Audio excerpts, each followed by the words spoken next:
Ju njohim me edicionin informativ të lajmeve. Kjo është Radio 7. Alianca për Shqiptarët në Maqedoninë e Veriut akuzon kryetarin e komunës së Tetovës Bilal Kasami për informacione të pavërteta se ka filluar ndërtimi i rrugës Tetov-Prizren. Sipas Aliancës për Shqiptarët, rruga jo vetëm që nuk ka filluar, por është ende në fazë përgatitore dhe nuk ka filluar procedura e tenderimit. Fakte zyrtare nga Ministria e Transportit janë të qartë. Projekti është ende në fazë fillestare. Po përgatitet dokumentacion, nuk ka procedurë tenderimi dhe nuk ka filluar ndërtimi. Alianca për Shqiptarët pohon se prezantimi i ndërhyrjeve lokale si projekt ndërkufitar përbën manipulim dhe krijim të një realiteti të terren për qytetarët. Tani kemi një situatë absurde. Qeveria flet për projektim, komuna flet për ndërtim. Kjo nuk është dallim interpretimi, është kontradikt me faktet.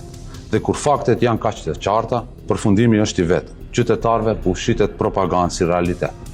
Prandaj, kur dikush thot të kundërtën, nuk po informon, po mashtron. Kryetaria e Kuvendit e Kosovës dhe njëherësh ushtruesi detyrës së presidentit Albulena Axhiu tha se është e hapur që të ndihmojë në zgjedhjen e çështjes së presidentit të Republikës. Reagimi erdhi gjatë takimit me avokatin e popullit të Shqipërisë në zyrën e saj në Kuvend. Unë jam shumë e hapur që me ndihmu nëse mundet. Lidhja Demokratike e Kosovës kritikoi Aleancën për ardhmërinë e Kosovës pasi refuzoi takimin me kryetarin LDK-s Lumir Abdixhiku.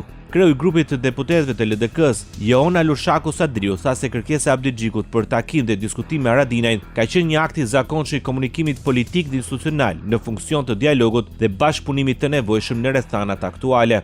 Radio 7, zëri pozitiv i qytetit. Shumica e socialiste rrëzoi kërkesat e opozitës për ngritjen e komisionit hetimor për rrugë të shembura. Kreu i grupit parlamentar Tauland Balla tha se kërkesat nuk kishin një çështje specifike me të cilën komisioni duhet të merrej siç kërkon kushtetuta. Thuhet që të hetohen të gjitha procedurat nga 2014 deri në 2025, ndërkohë që nuk kishte një çështje specifike. Pra duhet të hetojmë si mënyrën e prokurimit ndoshta. Dhe unë do isha shumë dakord, po hajde sille, duhet të shqyrtojmë se çfarë qasjes ka pasur dhe çfarë duhet të përmirësojmë ne në ligjin e prokurimeve sa i përket kësaj. Në rastin e ngritjes së komisionit hetimor, për Akshin Balla tha se nuk mundet që pushteti legjislativ të mbivendoset pushtetit gjyqësor. Opozita parlamentare në Shqipëri akuzoi socialistët se po bllokojnë punën e Kuvendit. Pas rrëzimit të kërkesës për ngritjen e 2 komisioneve hetimore, Gazmend Bardhi tha se Partia Socialiste po e kthen institucionin e Kuvendit pasiv, duke mos lejuar deputetët dhe më konkretisht opozitën të ushtrojë funksionet parlamentare. Bëhet kërkesa e 5 për ngritje të komisionit hetimor pas rrëzimit të 3 të parave që mazhoranca me vot politike pengon opozitën të kryej kontroll parlamentar. Bëhet mocioni i 7 me debat që refuzohet në kundërshtim me rregulloren e Kuvendit, një e drejtë që rregulloria ja njeh deputetëve të opozitës për të kërkuar debat mbi një çështje që ka interes për publik. Ndoqët lajmet shkurt në Radio 7, zëri pozitiv i qytetit.